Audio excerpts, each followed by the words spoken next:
Hello, hello, hello, hello, hello, and welcome to the Lynn Woods Gospel Entertainment Show, where we talk to inspire. So I want you to please like, comment, follow, subscribe, and you can download for free.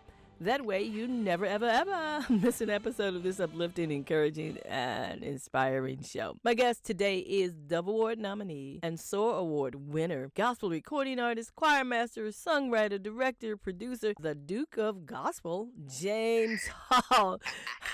I know y'all remember him from James Hall in Worship and Praise. And remember that big hit, God is in Control, which is still a fan favorite and still played in the churches. But anyway, James Hall, the Duke of Gospel. It's been a long time. Welcome to the show. It's been a long time, and I'm so happy to be back on your show with you. Off mic, folks, James and I were talking about something back in the day when I played a trick on him and pretended to be his limo driver when he arrived in L.A. It was like so funny, but he had to go. Yeah, I think I kind of remember that. I remember that. That stuck out. I ain't gonna forget that. That was a fun thing to do. A little trick we played Most on you definitely, most back definitely. There's in the nothing set. wrong with laughing. Actually, I'm a jokester myself. Oh, So, really? yeah, any of my friends, people see me, I don't know why, but most people see me as a real serious person until, we start speaking. They're like, oh, no, you're crazy. I'm like, yeah, I am. Oh, funny, crazy, good. I guess I Okay. have the look, I have that look. Well, I'm from New York, so, they say Oh, New okay. York people, they say we have a look. You do. I Yeah. remember doing like Donnie McClurkin. It was something we were talking about doing an interview, and I said, "Oh no!" I said, "Every time I see you, you have this serious look on your Mm-hmm. face," and so that's Yeah. why folks might be a little bit scared. He said, "Oh no, I'm lots of fun." Yeah, and he is. But I know that's a New York thing. Are you born and bred in New York? I am Brooklyn, New York, born and raised in Brooklyn, New York. Now I live in New Jersey, but Okay. I still have a place in Brooklyn. So whenever I get really too homesick, I go to my Brooklyn place. Oh, just go across the water. That's all. Yeah, just go across the water. Now, when you were growing up, what kind of household did you grow up in? Was it like one with a lot of music? Almost definitely.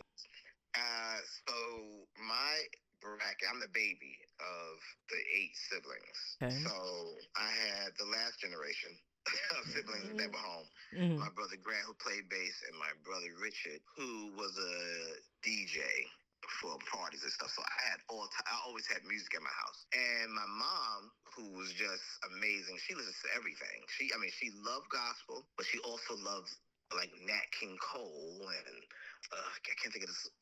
I don't want to say white lady, but it was a lady she really loved. Gosh, that name is not grabbing right now, but Okay. she loved that. All types of music. And then my father, he was a straight up jazz cat. Oh, wow.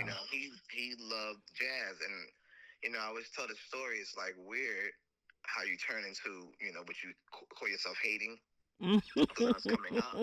Yeah. I used to come in the living room and my father was playing jazz music, but it was no lyrics, but he was singing. And I was like, why are you singing? There's no words to this song. But he knew the words to the song, but, I didn't know the words. So, and I look back and I do the exact same thing now because I'm a jazz buff myself. Okay. So I love jazz music. So I'll be in the car and sometimes, they play jazz Uh-huh. without the lyrics.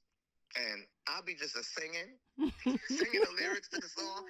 I said, "Oh my God, I am my dad." Turned into daddy. I turned into him.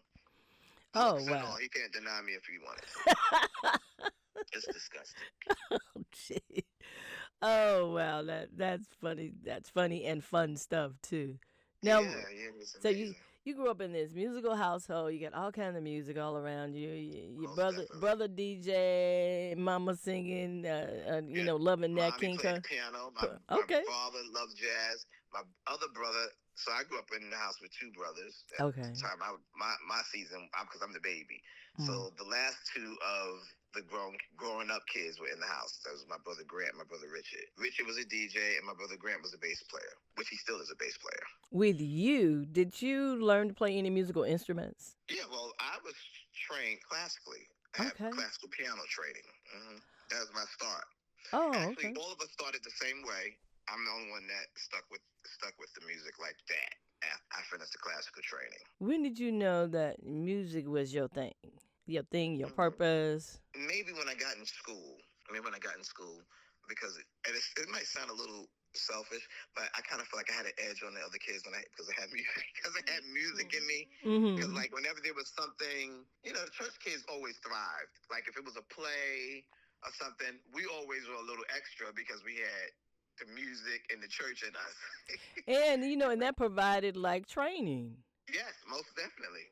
Most definitely. Training, you got your stage presence. That's right. Yeah, because we doing that in church already. Mm-hmm. Yeah, so that church played a big role. And in my beginning, I was in the Baptist church, which I thought my church was everything. And Uh-huh. then I got to visit the Institutional Church of God in Christ, and I was like, wait a minute. I was like, oh, we are behind. I was little, but Uh-huh. I always was like a leader. I came back to my church and I told my friends, I said, we ain't doing things right. And they was like, what do you mean? I said, we don't even shout like they shout downtown and all this stuff. I was like, yeah, we got to get it together. I mean, I'm talking about I was probably 13 talking like that. I remember growing up in the Baptist church as well, and Mm-hmm. then going to visit some of the Kojic churches, and I was Yeah. like, "Ooh, they're really loud. I love their music, but they Yeah, were really that's how I loud." was. Yeah, I came back to my church. I was telling my friends, I was like, we ain't doing. I didn't know how to explain. I was like, we just not doing things right. They was like, what do you mean? I was like, I don't know. We're not doing right. You gonna come back and tell the pastor that we not doing stuff right. Tell the Yeah, choir we ain't I doing it sure right. did, and it's crazy because it was my mom died Mm. early, so Okay. we, my family, we stayed out of church probably like a little, maybe back in the day when you grieved, you grieved. We grieved for like 2 Yeah. months. We were not like doing anything, and so when we came back to my church, I was like, oh no, I don't want to be here anymore. And they was Mm. like, what? I was like, yeah, one because my mom wasn't there, and it was a Baptist church, but we were a fiery Baptist church. But when I got to go to the Institutional Church of God in Christ, where I kind of like really grew up and really learned about church and stuff like that, I was like, oh no. I'm not Mm. going back to my church because I was in a Pentecostal church. It was fiery. The singing was good. The dressing was something else. I was like, whoa. So that changed my whole life, stepping into the Institutional Church of God in Christ, downtown Brooklyn, boy. Changed your whole life. So is that where you developed this signature style for Yes, your I want to choirs? say, yeah, I want to say yes because the sound was totally different, and Professor Butch Hayward was the organist, and I had never heard the organ sound like that, and I was just like, he was never, if he was on the phone right now, he'd be like, oh boy, here you go with the story. He was never nice to me. He was like, I would come over and just stand. He'd be like, get him over here, go sit down. I was like, oh my God, he's so mean, but I loved his music so much. It didn't even, but see, it's different now. People, you do that to kids now, they be like, oh, forget it, I don't want to. But me, I kept coming back Well, you know what? because, Yeah, in our day, I think we were stronger. yeah, most definitely, These most kids, you definitely. hurt their feelings so Yeah, they don't easily. want to come back to church. They don't want to do this no more. No, he was like telling me, "Go sit down." I'd be like, "Okay, I'm gonna sit down, but I'm still gonna sit over here and watch you play." I ain't going It was nowhere. like I ain't going nowhere, and he hates that I tell the story. Cause I said no, Butch Hayward wasn't nice to me. He's like, stop telling people that. I'm like, you weren't. You weren't. I said, you're nice to me now in my older age, but he was not nice, but it didn't stop me because I was hungry. Okay. I was hungry for that, I couldn't believe how he was writing. He was just writing music. He would just, have little pieces of paper where he'd be writing songs like during service. And it's amazing.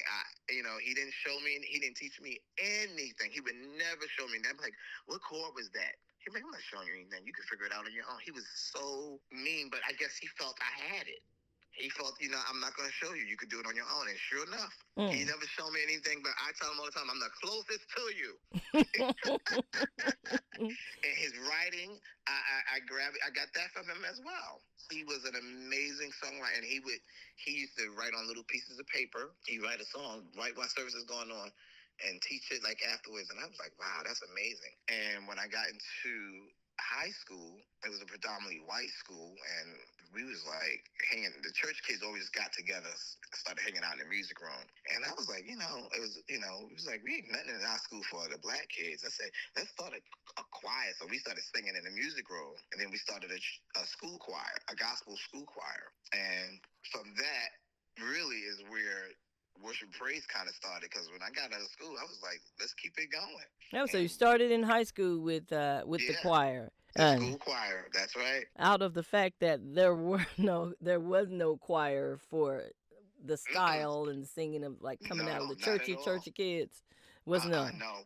Mm-mm. They had the classical class, and they had another class. I don't know what that was they were doing, but we was like, but all the church kids always hung out, so we would be Okay. singing and stuff, and on our breaks, talking about what happened in church and stuff like that. And then, I was like, we should start a gospel choir. And we went to the principal, and they said, fine. And so it really was the start of me starting James Soul Worship and Praise, because when I got out of school, I was like, let's keep it going. And that's really what we did. So you kept it going, got out when you graduated from high school. When did you all get to like your first big break, professional break? Bobby Jones. That has to be it. It has to be Bobby Jones. Because we was so scared when we did the Bobby Jones show, but it was so great. It was like amazing. We got an opportunity to do the Bobby Jones show, and our first time on there, it was like a hit. I think we did go. I'm sure we did go to Control and stuff like that. It's on YouTube and everything. That's on the choir was real big. We had black and white on. The girls had on these big ruffled white blouses, and the hair was all up in the air. I don't know. And everybody asked me where I got it from. I said, well, I guess because my mom was a fashionista. So, So you like to dress. Yeah, I brought that right to the choir. And and still today, we are known. They be like, oh, you go worship praise. They come in and they see them hats and, stuff like that. They be like, there they go. They coming in. Besides the distinct sound, you all had like you got look. See us before we start singing anything. Now, what about the Duke of Gospel title that you have? Where'd that come from? I think it's really because of the jazz flair, and I go to the jazz shows, and I don't know who said it first, and it just ring out. I should know that who said that first. Then people just saying, yeah, oh yeah, you're right. You're like the Duke. You're the Duke. You're like the Duke of, and I was like, I kind of like it. Yeah, because I've seen your dress. I've seen your choir, and then right. You got the glasses, and sometimes you have the glasses matching up with the jacket. I don't know how you did that. Yeah, let me tell you, it all started from Lula May, my mom. Okay. She was a fashionista, and I'm the baby of 8, so I guess I was like her last chance. So she put everything into me. Now, all my siblings were raised the same music-wise, but I'm the only one. And I got my brother Grant, he plays professional bass. Okay. So he travels as well. But, we all were raised the same, but I'm the only one that, stepped out and started doing records and stuff like that. What was the first label that you signed to? Because you were with some powerhouse labels coming up, wow. too. The first label was... Was it an East Coast label? Yeah, they were from Long Island, the Woodsides, but we were there. We were with them for a short time. Okay. But I was with them, and I kind of like just started learning, stuff from everywhere I went. I picked up something and took it with me. So we was with the Woodside group, and then what a major. You did Intersound before too, right? Yeah, Intersound. I think Intersound was after the Woodside group. And then you had Monarch, which is what MNRK. That's what I said it was. And then last year, something happened in that division for gospel went away. What was that about? Do you know the story behind that? No, I don't know. Because it had some powerhouse artists on that label too. Yeah, for sure. And then I had been started. I was in the business for all that time. I started out young, and I didn't mind asking questions and going out with the big wigs and trying to figure things out. And then I just ended up doing my own thing, starting my own thing, Music Blend. And that's what I've been doing for my last few projects. Your label, your Yes, production company. my label, Oh, okay. Look, you and my said production company. in your production company, you Yeah, said my labor. and that's a labor because I'm laboring. That's why. I'm laboring. But yeah, but you know what? I Uh-huh. love it. I love it. And I took everything I learned from, the other guys that I was with. Mm-hmm. I took a piece from there, a piece from here.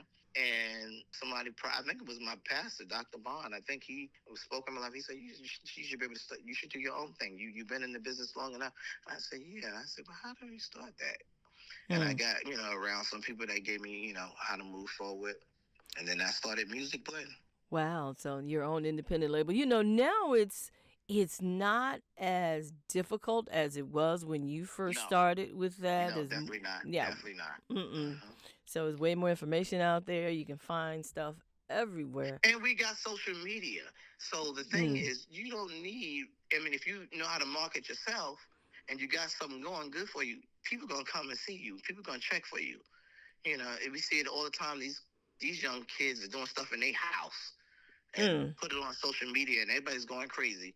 And they become a wonder overnight from a video they posted, So You it's like you know, just got to put yourself in the way. and remember what we used to have to do is you have to be out there physically.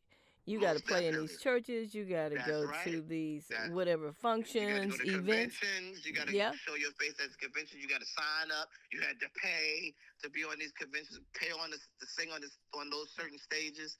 We did it all The hard way. the hard way. You're right. Tell me something about James Hall that before we go into your music that no one would ever guess. Now we already know you like jazz. We know how you dress. Mm-hmm. Tell me something else. Because I'm kind of, with social media now, it's like nothing is hitting me anymore. I mean, let me see. What else? Everybody know I love to eat good food. I guess, from my social media, because I show, I show what I'm eating most of the time. They be like, how do you stay so small? I was like, another thing about James, so he has great metabolism, because I do not, my siblings are very upset with me. I'm the baby child. Okay. And when they eat, they all blow up. When I eat, I'm just, eating. And they be like, it doesn't make any sense. He eats whatever he wants. That would spark some jealousy there. Definitely. I get it. And I'm not getting old. The greatest compliment, I go to the gym, I work out, I try to do everything to stay this way, because people, it's the greatest compliment when I run into people. They're like, oh my God. I'm like, what? You're They be still like, looking the you same are too. not changing. What is wrong with you? I said, thank you. I said, I'm fighting it every day. Yeah, because you're busy, you're working out, you're going to Yeah, the gym. But see, still, most definitely. but James, still a lot of people they work out, they go to the gym, Yeah, and right. nothing That's right. happens. They just Nothing is happening. mm. And I think also most of my friends are younger than me. Oh I wow, really don't okay. have no friends. I mean, my friends that are my age, they don't want to do anything. They don't I'm want to go out. I'd be like, I'm going out. They're like, this time of night. I'm like, what is wrong with you? That's all like your parent might say this time Yeah, I'm of like, what's wrong with y'all? They be like, James, you run the streets. You are crazy. I'm like, I do. I'm like, okay, you're not going, fine. night. No, I'm hanging with people that's half my age for the that's most why part. them the only ones that got the energy, James. Yeah, they do, right? And they be calling me. I feel good about it, because it ain't like they saying, we ain't got to get the old fogey out. No, they be like, no, is James coming? Okay, we're going. We're going. 'Cause Oh, okay. I'm about having a good time as well, Yeah, yeah.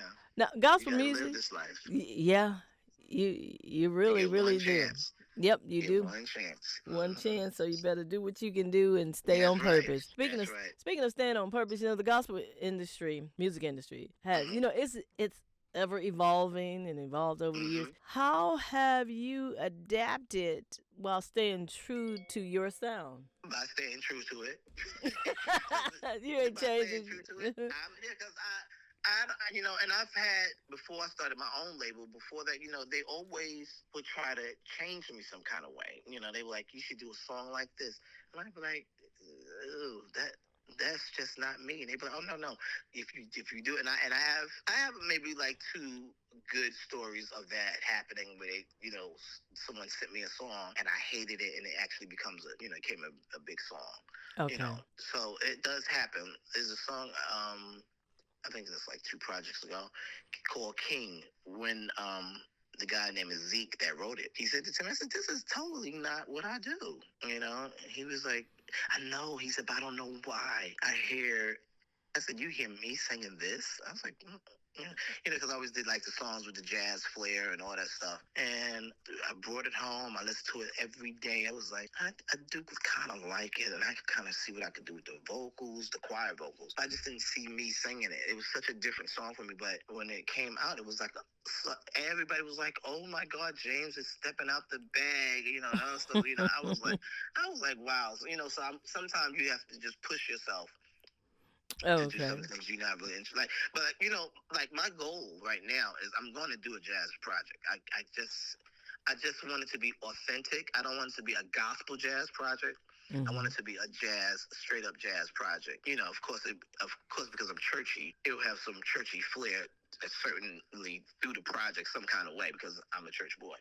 But I'm working on a jazz project. It's Yeah. coming. Coming Jazz Project, because you just reminded me, I was reading online about Bishop Marvin Sapp, and it said that he had done an R&B single, and his son Marvin II was one of the producers or writers on that, but Marvin said it wasn't a church song, but it was more of a love song, and it's an R&B song, and that's all he was going to do, is that one time he was doing that and working with his son. Right, right. I said, oh, Yeah, okay. well, I definitely want. I love jazz. I go to jazz shows all the time. I became friends with a lot of popular jazz artists. So it's like I admire what they do, and it's really inevitable. My father, he was a jazz fanatic. So what I hated when I was young, I end up loving in my older age.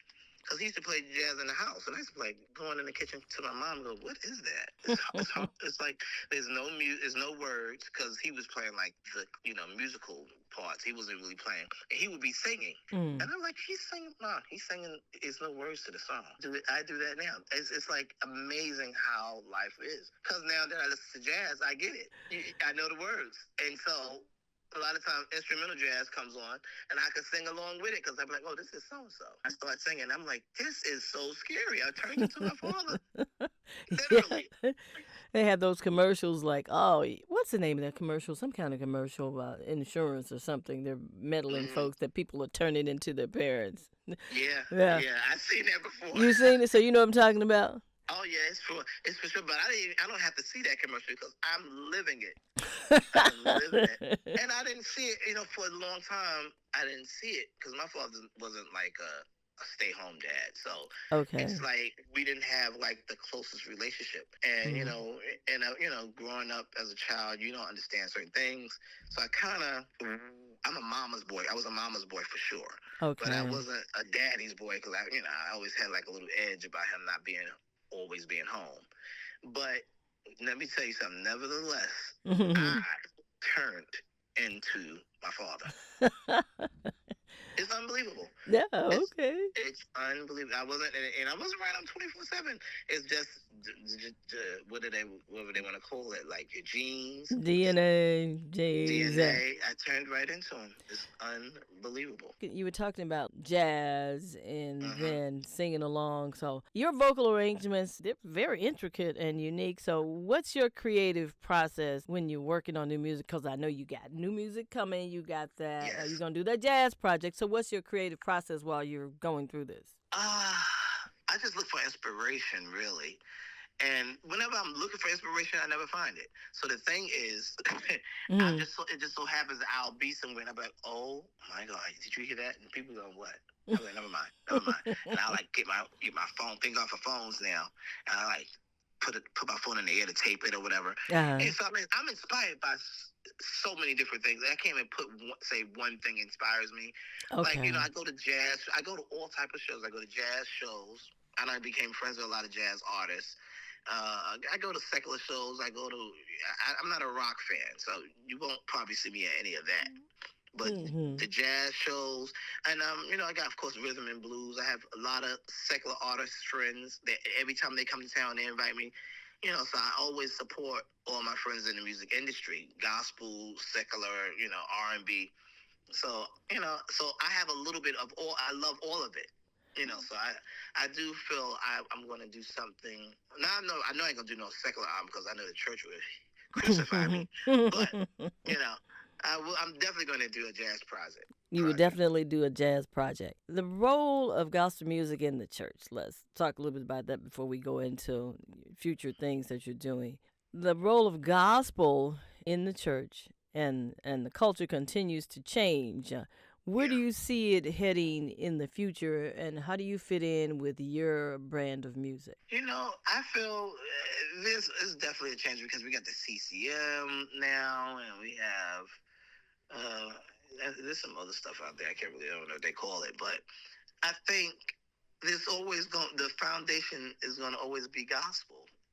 We never, and I tell people all the time, I don't care about. I'm not saying I don't care about CCM, but I don't care about what comes out new.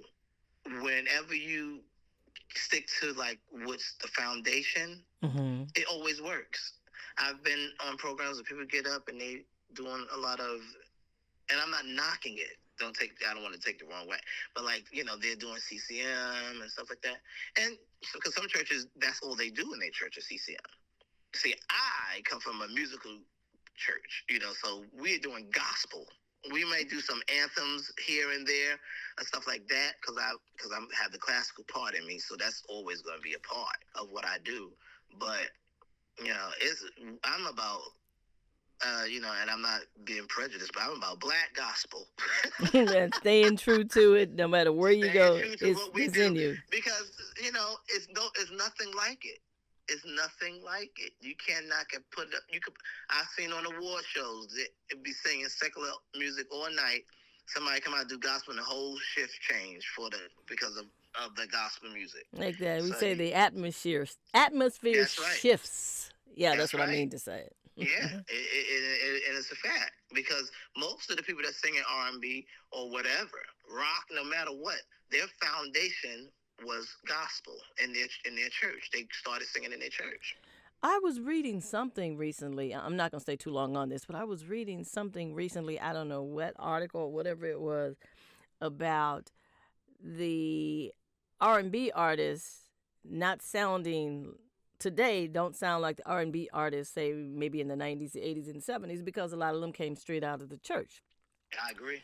And a number of them these days may not be coming straight out of the church. So there's a different kind of sound that they have. Most definitely. It's not that whatever that soul stuff that they used to come out. Right. So right. Yeah, you can tell the difference. You can tell the difference from how they sang. You be like, oh, wait a minute, because like one of my favorite artists is Bilal, and of course he's R&B, but. When I first heard his record, I was like, oh, no. I said, this boy is from church. But I didn't know him personally then. And he's from Philadelphia. So I was just asking him. They said, oh, please. They was like, Bilal was like a star soloist in his church. I said, there we go. I knew it. I was like, I said, it's too much churchy stuff he does. To not and be. It's amazing because, he might not be in church or going to church. I don't know, we're friends, but we haven't talked about that. But he always seems like he's going into like a praise break a little bit in some of the songs. I was like, see, that's the because when you have it, you just have it. It comes out some kind of way. Oh, amen. It's true. Now you were recently awarded a SOAR award, but you've been nominated for a Dove Award and other awards before, so. How did it feel receiving this award at this point in your career? Oh, it's amazing because I was never an award-winning artist. I have been nominated for the Stellars, you name it, the Doves, and I always came home empty-handed. I used to be like, ooh. I said, I am the Erica Kane of gospel. They would get me. I would be sitting up there in my tux. Sitting up there, I would never win, and so I just was like, "Hey, it is what it is," So I had to let the excitement of winning awards go because I used to be feeling away. Then I was like, you know what? a lot of these people, and I'm not shading anybody. This is just talk, just facts. A lot of people that were winning awards weren't doing half the stuff that I was doing, and I was like, wow. And then some people, some artists have said that even after winning those awards, Mm-hmm. it did not greatly impact their career or Right. increase anything in their career. This is something Right. that you've added on to your bio Yeah. and something that you can talk about, but it didn't increase anything Right. financially or career Mm-hmm. growth That's true. wise. So that is, That's so true. you think so too? Yeah, I agree. Mm-hmm. I Well, mean, of course, it would have been nice. It'd be nice to have awards on my mantle, but mm-hmm. I get a great of satisfaction when I travel across the country. I mean, Italy. I mean, people are bringing me to. I was brought to Russia. How Oh many wow. gospel artists can say that you were brought to Russia? Like, unbelievable. We did a concert in not in Times Square. What is that? Grand Central Station Okay. for Black History Month. A guy was walking through. A Russian guy was walking through him. He was amazed. He said, "Would you like to come to Russia?" I was like, "Are you crazy?" Yes. And his name was Yakov, and he brought us to Russia. And I mean, I Wow. like, yeah, singing in Grand Central Station. He was walking through. He was amazed by the sound, and he brought us to Russia. And then he also did something at Carnegie Hall. It was for Russian people as well, but he put us on a program, and it was, just great opportunities open up. You just never know where that door is going to open. But with that, you got any advice to give to upcoming recording artists or quote unquote upcoming choir masters who want to do what it is that you do? I guess the main thing I could say is be consistent in what you do, And the first thing is you got to love it. If you don't love it, don't bother. If you think you're not sure, don't do it because it's not an easy way. Because our people are different. Working with us, Uh working with us is not the same as working with the other people because we have attitudes. Some of us could be there's so many things I can say about us, but you know we Choirs have are to something really, else. yeah, Choirs, yeah. choir members. You have to really want it. You know, and because I've definitely been there. I'd be like, oh no, I'm done with this. I leave rehearsal, like, okay, I can't do it. This is ridiculous. But that was years ago, not now. Because I created what I want to say, a community of people that love what we do. So it shows in their attendance to rehearsal and how they're learning their parts. They're excited about a new song. That's like a joy. Because Okay. like working in certain churches, like especially working with youth departments, they don't have they're not interested. Oh wow. Yeah, Not I've in. seen that. We start. If you go around now, you don't really see too many youth choirs and churches no more. No, you don't. You don't see a lot of choirs in churches. You see Yeah, you ensembles. You period. You're see right. You're team right. praise and Praise worship teams. teams, but Yeah, because yeah. you You don't know, really see. no, the But choirs any are. church I'm gonna be in, they're gonna have a choir. And it's gonna be a choir. Gonna be a But choir with James Hall. it's going. That's right. It's gonna be a choir. And we still have like at Citadel, we still have a youth choir.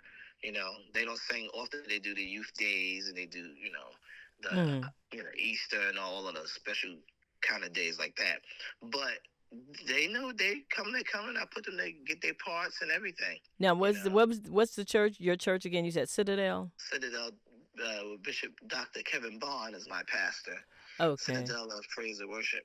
Yeah, so yeah, we got a good set of youth that when we have those days, they show up and be ready. But like it's definitely not the same as I would say 10 years ago. Okay. It's just It's different. it's different. I don't know. I don't know why, but the youth are not like they're not really. I guess there's so much out there now Yeah. outside the church, and we got social media, we All got the those phones, influences. we got so many things to take their mind off of church. So it's not They're the same. flooded. Yeah, Let's most slow definitely. down. Before we go, tell me about any of their upcoming projects that you have. We know you're focusing on your jazz project. Anything else you're working Yes, on? most definitely. We did a recording now. It can't. I don't even want to say it, but it has to be 6 years ago. We did a live recording in DC at the Lincoln Center in DC, and that project, we're praying that it will be out by the summer. It's an amazing project. It's an amazing project, but Okay. it's gotta be amazing when it comes out, because I've never been through. I'm gonna have to say the hell that I went through with this project, Hmm. um, because I just feel like the enemy is trying to stop it.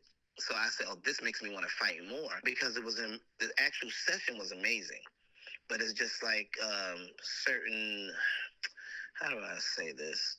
Like my Hmm. partners that's working in it Uh have huh. not been moving forward. I could say, I'll say it like Oh, that. trying to So it's so slowing it up. yeah, slowing up the process. Mm. But I try to be spiritual about everything because it's gospel. And I be like, God, now, we put a lot of prayer into this project. And not only prayer, we put a lot of money into this project. mm. So all I can do is trust you. I said, I trust God of time. So I said, you are in control of time. So you holding it up for a reason. That's what I can say. That's all you can Because say. And you refer back to your song. God is in control. It's not that's about right. you. And that's right. So I have to say that, but my choir members, they're not so spiritual like that. They be like, it don't make no sense taking us so long. This project came out. We did all that uh, work, and I'm like, I know, I know, uh, I know, I know. that's par and part with working with choirs. Yeah, But I want to thank you for this in-depth conversation. It's been most fun. definitely. It's been I real. enjoyed it. By Yes, Duke of Gospel, James Hall. So, if people yes. want to connect with you on social media, where can they find you? I'm on all of them. I'm on everything. I'm on Instagram, James Jazzy Hall. You can find me on Facebook, James Hall. Um, I'm on Instagram. I forgot, not Instagram. I'm on Snapchat. That's Mm, James. I think that's James Jazzy Hall too. I'm on okay. all the social media. You pick the one you want to talk to me on. I'm on all of them. All right, then. Well, thank you so much again for your time, and I wish you Thanks for God's having me. blessings in all that you do.